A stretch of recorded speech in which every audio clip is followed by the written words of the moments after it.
سڵاو ئەم کاتەوە هەموو کاتێکی ژیانتان باش بینەرانی ئازیزی تلویزیۆنی کۆمەڵا لەگەڵتان بە یەک گەیشتوینەوە بۆ درێژەی وتووێژ لەگەڵ هاوڕێ محەممەدی کەلهۆڕی ناسرااو بە وەستا محەممەد و بەشی دووەمی کۆتایی ئەم وتوێژە دەبیستن تکایە هاوڕێمان بێت.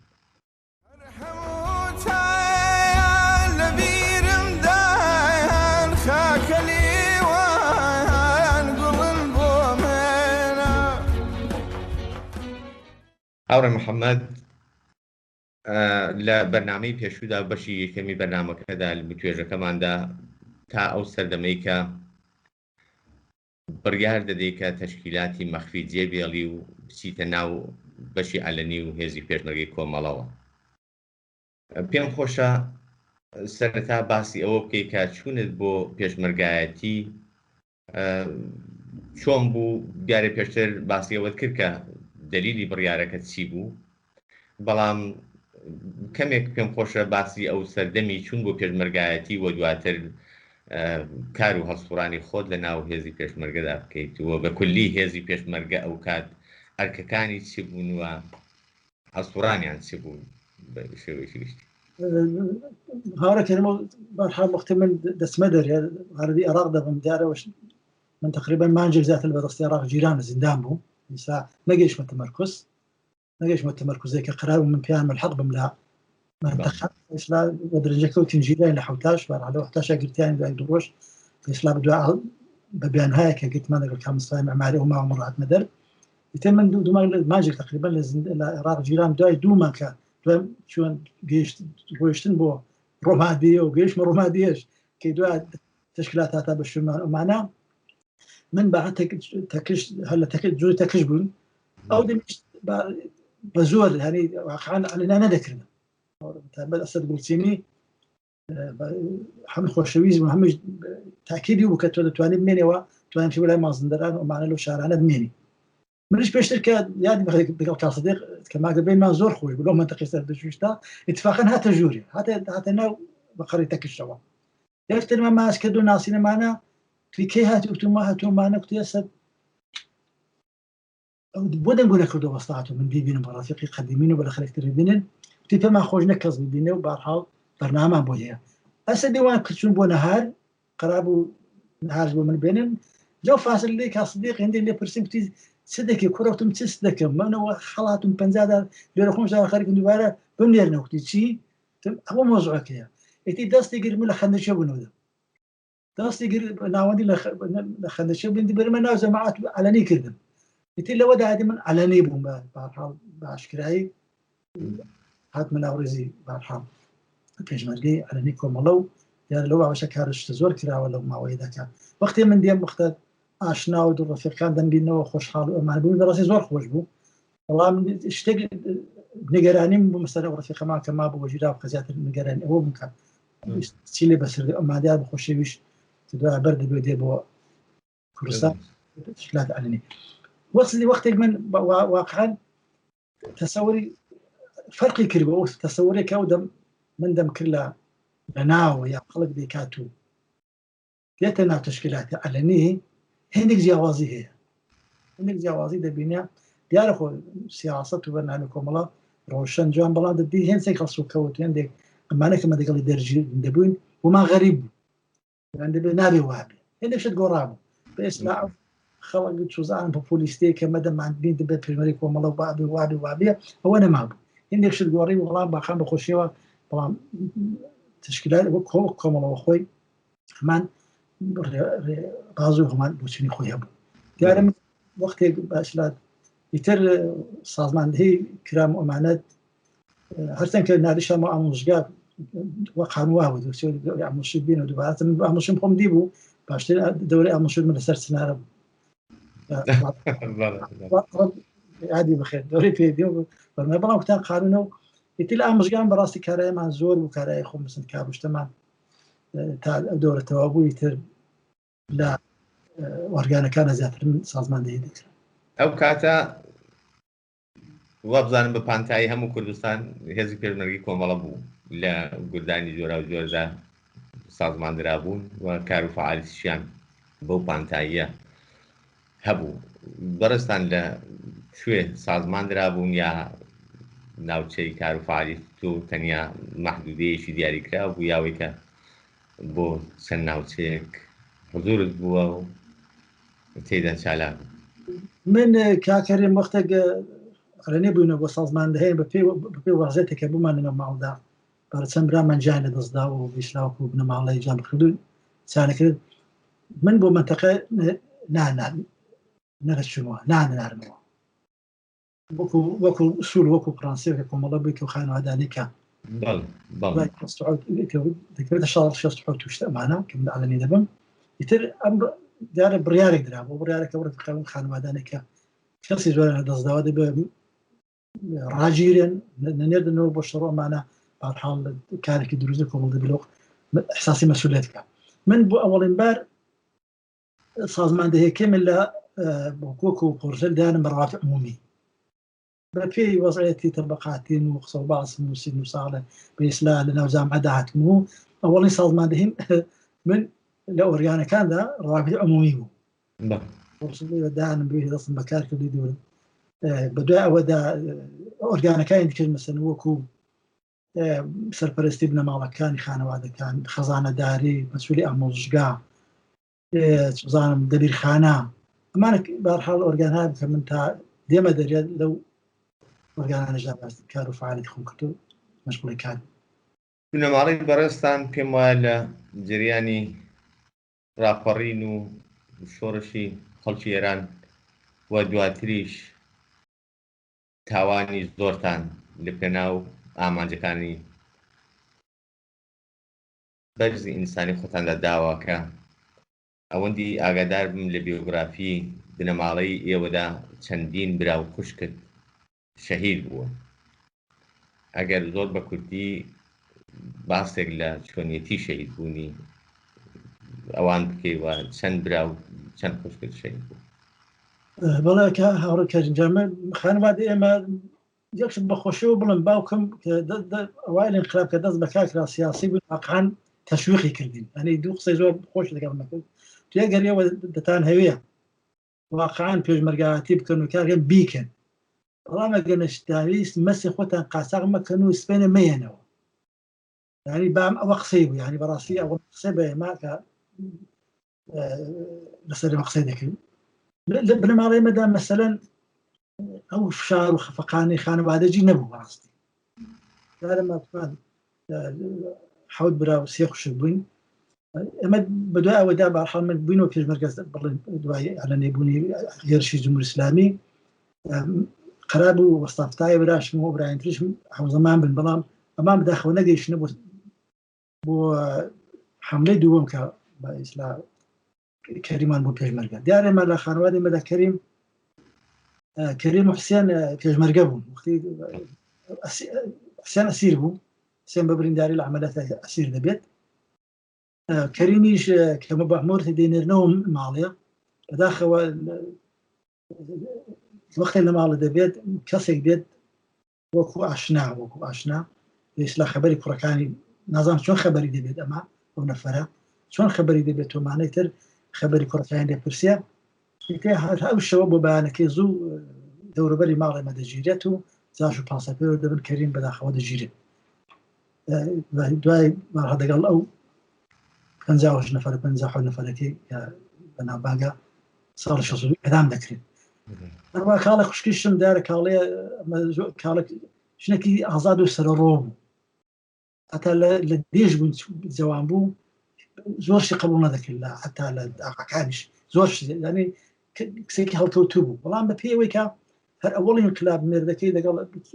حیزب دموکرات کەوت و جای لە دەستدا لە شەڕێکدا ئیتر ئەو تێکەڵاوی لەگەڵ حیزب دموکرات پەیدا کرد تێمەش بەڕاستی دڵمە زۆر قسەمای بەڵام فشارمان بۆ نەدێنا کاڵی خوشکیشم هاوکاری حیزب دموکرات و دەبێتە پێشمەرگە و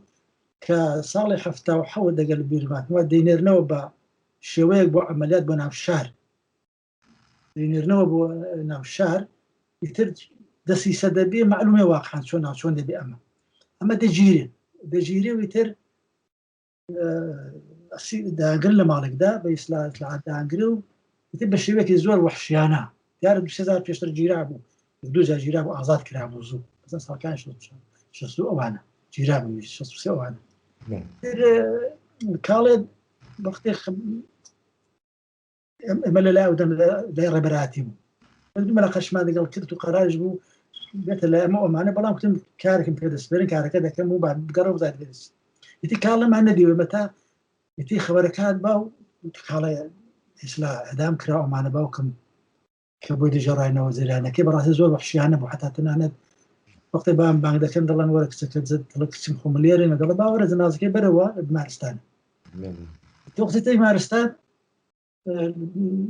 لاق و دەست و ئەوانان هەموو دەپەڕێن یاری کورد هیچ پێوە نەماوە زۆر بە شێوەیەکی وەحشیانە ئیتر وینی دەکەن و ئیسلا جانە دەزەدا و بەدەنی سڵاو و ڕێزمان هەیە بۆ گیانی ئازیزی هەموویان و یادی ئازیزیان بۆ هەمیشە زیندووە حێدینیش بۆم حێدینی براشم بارحان پێنجار پێمەی کۆمەڵە بۆ داهاتە دەرە لە سوێد و وەختە دەگەڕێتەوە بۆ کاروبارێکە لە کوردستان هەیە هیچ هەمزەمان لەگەڵ واحدێکی زەحمەت چێشان کە بە قسەی خۆیان ئەوان نادۆخۆی چۆتەوە کە دەگەڕێنەوە دیارە بداخەوە لا منتەقەی لا قاسمە ڕەشوانە دەبێت دەوڵەتی لا دەنوێژ بەرهەم حێدین جیانی لەزدا بەڵام ئێستاش نەمازانی جەنازەکەی نەئی ئەوان نەی کەریم نەی حوسێن ئێستا جەنازە نەیدراوە جەنازە لە شوێن زۆر بەداخەوەین بەڕاستی هاوڕێ محەممەدیان دوای ئەوەی کە دیارە هێزی پێشمەرگە ناوچە ئازادکراوەکانی دەچێت و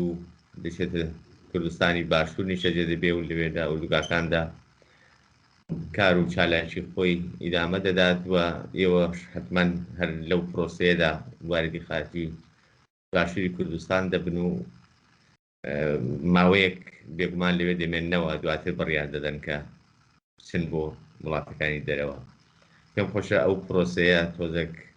بە کورتی باز بکەی کە لە کوردستانی عێراق چەندە مایتەوە و دواتر چۆن بوو کە بڕیارتدا چی بۆ یەکێک لە وڵاتە ئەوروپاییەکان بەڵام لەو فاصلێدا تامەزۆم بزانم لەو پرۆسەیەدا کە دادەبڕی لە خاو خێزان لە منداڵەکانت دواتر چۆن یەک دەگرنەوە و دوایە ئەو قۆناغانە چۆن من هاتمە دەرە ناڵەکە لە بۆکانمانەوە لە ناوشار بە ئیسلا دوای شارێک وەزە ساڵێکە لەوێ دەمێنە دوای ساڵێک بگرماوە دروست پێما ساڵێک خان کەیتر هەمیشەیت لە دەوروبەری ئێمە دەبێ و بە ئیسلام ماڵ تەخیب دەکەمەمانە تی فشاران بۆ دێنن کە بە ئیسلا دەبێت سنیابی هێنەوە یا بڕۆن بە خۆشتان بەخەرە بڕۆن دیارە من جارێک پێشتر حاضر هاوسەرەکەم هات بودام بەر لەوەی بینەتە هات باحی ترمان دیێمانە و قسە باسمان کرد بە حاڵەگەر توان بێنە دەرێ باشتر دەبێت بۆی کە لەوێ نەمێنەوە بە سەوازەتە لە بە ناخۆشە و تاتی فشار و ئەمان ئیتێمانش بارحاڵ ئێمە ئەودەم قڕمان لە هین بوو لە سۆنیا و لە سونیا بووین تاڵش بە قەرچوو بووی سا کۆمەڵە تازە مەقڕی کردبووە لە سونیا ئیتێمە لە سونی وانش هاتنەوەی تر ساڵی 58 بە 68 ئیتێوان وادی خەرچی عێراق بوون و ئیسلاحات بوون بە ملحق بوون ئەو ماوەیەش کە بەلەخ لە کوردستانی عێراقماینەوە ماوەی چەند ساڵە دیارە هیم زەخت و زۆر دڵم بۆ شێوەیەنەوە بەڵام فشار هەبووە فشار ئیسلاحات ئەو ڕەفیقانەی کە واقعان بنەماڵیان بوو مناڵیان بوو هەم فشار لەسەروان بوو هەم لەسەر تەشکیلات بوو و هەم بارێکی گران بوو وەزایەتێکی نابەسامان لەسەر بەس کرا بوو هەر ڕۆژە قانونێک لە عێراق دەردەکەوت مەسەلە بۆ خۆی فشارێک بووە بۆ ئەو ڕەفیقانێک کە خاوەنی مناڵن یا بالاخره بە خودی تەشکیلاتیش سیان لێ بەسەردێنیا یان بۆ وەرە سیاسەتێک بووکە کۆمەڵە وردە ئەمانە بەڕێکات بەڕێیان کاتێک بۆ ئەمانە ئێسلا دەست و پاگیر نەبن بۆ ئاهەن بۆ داڕژ ئیتر ئەوە بوو کە بخات خۆش شایدی لەسەردەمی بەحسی ناخۆشدا باسی تشکیلاتی ئەوایل کە باسی کاتە بۆ ڕێبزنی کارگەری ئەمە بازەکە ئەوەش خراپتر کرد زۆر ئێستا فشار دەهات بۆ بنە ماڵەکان دەبێ بڕۆنە دەرێت مەسئولەتان بەوەدە ناگری مەسەلەن نابێ لێرە بمێنن تشکیلات بە ئیسلا مەسئولەتان بەوەدە نادرێ بە بەشێک لەو ڕەفیقانە ڕۆیشت ئێمە ماینەوە ئەمان نەدا بە ئیسلام بۆ خۆم شخصا نامان بوو نووسم ڕسمەن لە بیرخانە و سەردەمی ئەمانەوە کە ئەمە ئەگەر ناڕۆی بۆ تورکیە و دیڵ کاروانەکان ئێمە هیچ مەسئولەتی قبول ناکەین ئەو مسیوە کە من جوابی ئێوەم دەوێت نە مەسئولەتی ئێوەم دەوێت مەشم قبول نییە ودورن مدمنينه ولا لكم مدمنته كان خمانك يتدم ما ينودوا دوري أول بيسرا كان ما كنت تشكيلات صعبوها تا تقريبا صار كاني ولين نودوا تقريبا نودوا شوار بيسرا بيجنات نودوا شوار زايني والله زايني نودوا شوار بيجنات كبابا لو خطها معروف كان بيو إن زمان كان يخش تاني خو معروف كان بعد خم دار كان ليرة دتوان ودو ذكارك كارش كان مش قبولي تام لطريق يو إن وا صار تشكيلات جيراب بدرونية أما بخوم نرجع تركيا براسي ما في تركيا نبغى نسمع بتركيا تم نلا كان وزوام وكميج نبغى تقريبا حوالي نفر قرصاي زور بو يتروى بخوم بيو معروف فكر يعني من نودو آخري تقريبا نودو شوار يعني ما قد واصلنا وشار تقام لك تسيجي ترور ده داخل مريندا بتشوف مشكال لو صار تعبوا يدي خو ما معروف فكر دو بخوشة فما پرونده و دایسان تقریبا 3 سال شش پرونده یتی ده هیتی کار هیتی صعب کننده یتم قبول وینو نودونو عظیمی درو وقتك روشنا دري ديال رسمان دسنا دري قبولي تان هيو ولاتي فنلاند رسمه ورتان دغري اقاهلنا بم لفنلاند برستان دادنيشن دیارە خۆی ئەوە مەخسوسەن بۆ کەسێک لەو تەمەنەداوە خاوەن ژن و منداڵە بێگومان پرۆسی پەنابەری و نیشتەجێبوون لە وڵاتێکی دیکە زۆر ئاستەنگ و ئاڵنگاری دێتی پێش ئەگەر زۆر بە کورتی کەمێک باسی ئەوە بکەی کە سەختیەکانی ئەو سەردەمە چ بوون تا ئەوەی کە بتوانن خۆتان لەگەڵ جامعی ئەوێ هەمانکەن جێگیر بنوە بکەونە سەر پێ و ژیانێکی ئاسایی دەست پێ بکەن كاكرم وقت ما أتين دقل زورشتي زياواز ونامو دقل منطقة خمار برو دبي شيوي ولاتك شيوي إدارة ذاتي نبوني زمان عالي نبون أما أنا وقت مواردي في النبوين براستي زستانك يسهرب يسيب وقفلك يزور هر براستي توقين هر زور كما سير وكما نبوات ونقو والله تبفرها وناقوش وساد وصري يتي بوس برده باسات كار إدارة ذاتي وسوزان من دالا كان بتشونا بو كرسو يقولشان بو مهدي كودك وأمانة إماش كبابي خوما ديارة فرق معهم يعني واقعا دقل كسانة كدهاتن هيسان نظام اشتاك ما نظاني بالآخر هرزي فكر معن هرزي برخو دقل زامعك دقل خلقك فكروا رامان أمانة أما خوي كومجي بمكر براسي مثلا بون ما لنا ورزكاني كوم الله داوا ناسيني عندك آزادي كانوا قصر سر آزادي وسيتي ما بخود بوما يعني بنزال لصد شخص لصد يعني ما تبى شكل طبعا واقعا سخت يجبو زمان ما ندزاني بالآخر هذا شيء ورده وعردي كرز دبي دي بازاري فيربونوا شو زانم بشكل وش كفكر ما بويم براسي بو من زور ناخوش مثلا قدي معوية تركوتوينه وكذا اللي بعنا برسيا تشكيلات بخبري ومزجشا وكذا والله خلقي شوي بس ايش ما كذا بما قلنا برسي رهاتون نهاتون دم تشكيلات دري واش بانا بوش شوي كيستهي دم بصيعون انا يتر ورده من بوخم هندي رفيق مديتنا ورفيق التواصل قلت معنا لفلان تسكاروا باريكم الله باش لا مشروع تقسم هذا كله تليفوني يقدر يكشف مثلا صرفات بولامه بده كما مسألة جابوا نودوا موعدا لو فاصلة دا دیارە هەتا ئێستاشی لەگەڵ بێ ئێوە لەگەڵەوەی کە پرۆسەی پەنابەری دەبەرە پێشێوە خۆتان لەگەڵ جامعی وڵاتەدا تەطبیق دەدەن دەبێت تەلاش بکەن کار و بژیویش هەوڵی بۆ بدەن و لە هەمان کاتیشدا تاو جێگای کە بزانم بێ دابڕان درێژت بە کاری سیاسیش هەرداوە لە پەنایدا ئایا ئەوە ئاستان نەبووە بۆت یا چۆنت توانیوەکە هەمزەمان ئەو کارانە هەمزەمان بکەیوە هەم بە خانەوادە و بە ژیانی ئاسایید و هەمکاری وەزایەتی سیاسیش ئەنجام بەڕاستی وەختێ واردی وتمە وەختێ بەتابەت منداڵدار يعني مسئولەتی منداڵ بەوە دێدارە ئەو بودجەیە کە ئەوان کۆمەجیان دەکرد کەفافی ئەمە نەبوو يعني بەڕاستی کە مەشاتی وردە تەکنۆلۆژی خەریکە ڕۆشتی هەکرد ئیسلا وردە شتی کامپیوتەری تاڵە تەلێفۆنات پێدا دەبوو خەتی ئینترنێت ئیسلا زیاتر داهاتە بازارەوە وردە بکات ئینتر شەکەدا زیاترین پەرێستان دەمان لەوەدا لەمە دوای ساڵێکە کورسی زمان ئیسلا چوین من ئیتیواردی کار بووم چون بۆ کارکردن لە جەزیرەیەکە لە فلان بەنەوەی ماریهامن شوێنی مریشک و پاکردن ئیسلا پاکنیکرد ساڵێک لەوێ کارم کرد کاری ئەوم کرد منداڵەکانی لە واسا بوون دیارە بۆ مەسەخت بوو هەم بۆ ماڵێ ئەوەی کە ڕاستی و کارانێکە من کردو من وە ئەوەندێککە موفق لە کارێک سیاسیدا بەشێک ئەوسەرەکەم بۆ ینی گەورەترین کۆمەک لە دەرەوە بووین واقعا گەورەترین یارمەتی بۆ مەسلەی کار و باری سیاسی من دووبارە گەڕامەوە واسای تر دوای زیابوونەوە کاتێ بردەوە تشکیلات ماسا کردەوە و ئەوڵین حرەکەتمانێمە کۆمیتەیەکمان دامەزر فلەنمان دامەزراش لۆ کەسانی بیرەکەی خۆم بووم ئیسای گەسێت بۆ ڕەفیقی دیکە دەستمان بە ڕسوڵان کرد ڕەفیقەکانمان دەبی جەلەسەمان دەگرت هەرچەند کە محدودەکانیش هەبوون بەڵام بەڕاستی من بۆ خۆم زۆرم جۆ نادایە ئێستا شەروان ئێستاش قەت هەبووە جارجار نەچم بۆ جەلەسەیەک یا لەبەر وەزعیەتێکە مشکلاتی ماڵەیە بەڵام بۆ خۆم ئیجازەم بە خۆم نەداوە یعنی بەڕاستی دوورکەمەوە لە کاری تشکیلات دیاوێکە نەچمەوە بۆ کاری هەڵسوڵاو نەبم فعال نەبم جابدەرەوەی سیاست و بەرنامەکانی بۆمەڵ حیزب نەبم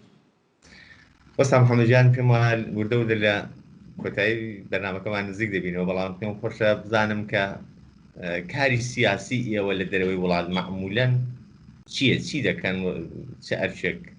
لە ئەستۆتانە وەکو کار و فعالیتی سیاسی ئەگە زۆر بە کورتی تەوزیحێک لەو بارەی بدەیت سپاس ئەوەی کە لە دەرەوە دەکرێت دیارە خۆ سیاسی تشکیلات بەتایبەت لە دەرەوەی وڵات خەڵسوورانە لە دەوروبەر و لە محیط و لە کار و محیطی زیستی خۆت هەر زاج حیزب بێ فعال بێ بەڵام فعال بوونەکەشی بەستگی بووە کە بەلاخرە تۆ چەند لەگەڵ زامەتێک کەڵاوی لەگەڵ زمانوانە بەڵام بەشی هەر زۆری کاری ئێمە لەو ماوەیەدا شوێن هەیە کە لە ئەنجامدا پشتیوانی لە حساباتی کارگەری لە زیندانیانی سیاسی لە کۆڵبەران لە جوڵانەوەی اجتماعیەکان ناوخۆ لە دەرەوەی وڵات لە وڵاتایان تر سوزانم پشتیوانی لە ئیعدامەکان پشتیوانی لە سەنگساری ژنان ئەمانە هەمووی کارن کە بەڵخرە دەستوری کاری ئەو تشکیلاتە لە دەرەوە لەو چوارچێوەیەوە ئەس جوملە دیتنەوەی هەواداران و نزیکان و پەنابەران بەشێک لەوانە کار لەسەر پەنابەران و بشرا کۆمەک بە پەنابەران لەسەر کەیسی وەرگرتنیان و کۆمەکردیان بە قبوڵی ئەمانە ئەمە یەکێک بە لە هەدەفەکانی ئێمە لە وڵاتی فرنەوە دیار لە هەموو وڵاتەکانیش وایە بەڵام کولی کارەکانی پشتیوانی لە دروستنەوەی مقاومەتە لە ئیسلا دروستنەوەی کرێکاریە دفاع لە زیندانانی سیاسی گیراوە لە ڕابەرانی کرێکاریە و ئەس جملە ناسینی گرتنی مراسمە ڕوتینەکانی اجتیماع ڕۆژی کۆمەڵێ ڕۆژی حیزبە ئەوڵی ماهیمەیە ئەوانە هەموو بە ئیسلا کارێکن کە سمینارها سیاسی بۆ جامعە بگیرێت زیاد لە جلسای تشکیلاتی و ئەمانێک لە ناخۆ دەکرێت بەرحەڵ زۆر سپاس و هیوای سەرکەوتنتان لە هەموو بوارەکانی ژیاندا بۆ دەخوازم زۆر خۆشحاڵ بووم کە داوەتی ئەمەتان بۆم بەرنامەیە قبول کرد ماندوومان کردی ئەگەر لە کۆتاییدا شتێک پێویستە باسی بکەی و لەو توێژەکەماندا لە باسکاندا نەهاتوون فەرم و ئەگینا لەگەڵ بینەران ماڵاوای دەکەین و بەرنامەکەمان کۆتایی کردین من زۆر سپاس کاکردین خەلتان بمە ڕەخسا منیش سپاسی دەکەم ماندوونە بینی تۆ لە ڕەفیقان دەکەم بەڕاستی من تەنیا قسەکەمەوەی من پێشنهادم بۆ ڕەفیقانی خۆمان بوو هەڵسوڕاوانی کۆمەڵە بۆ حیزب کۆمونیستەوەی واقعاً ئێنەرژی بە خەرج بدەن بەروپی فراخانەکانی تشکیلات بچن کار بکەن لە ئەوەی کە بۆیان دەکرێت ینی دەرێغینەکە لە هەڵسوڕان و کار و فعالیت کوانکە لە دەرەوەی وڵات جوابدەرەوەی سیاست و بۆچوون و بەرنامەکانی کۆمەڵ و حیزب بنە لە تولی ژانان دەکەی هیوادارش موفق بێت. زۆر سپاس بۆ ئامادەبوونت بینەرانی عزیز و خۆشەویست بەم جۆرە دێینە بەشی دووەم و کۆتایی ئەم و توێژە لەگەڵ هاوڕێ محەممەدی کەلهوڕی ناسرااو بە وەستا محەممەد کادر و ئەندامی حیزبی کۆمونیستی ئێران و پێشمەرگەی دێرینی کۆمەڵا بۆ هیوایی کە کاتساتێکی خۆشتان لەگەڵ بەرنامەکە بەسەر بردبێت تا بێگەیشتنەوەمان لە بەرنامەکانی داهاتوودا و ئەڵلقەیەکی نوێ بەرنامەی ژیان و خەباتی هاوڕێیان هەموو لایەکتان بەخۆشی دەسپێرم. هەر شاد بن.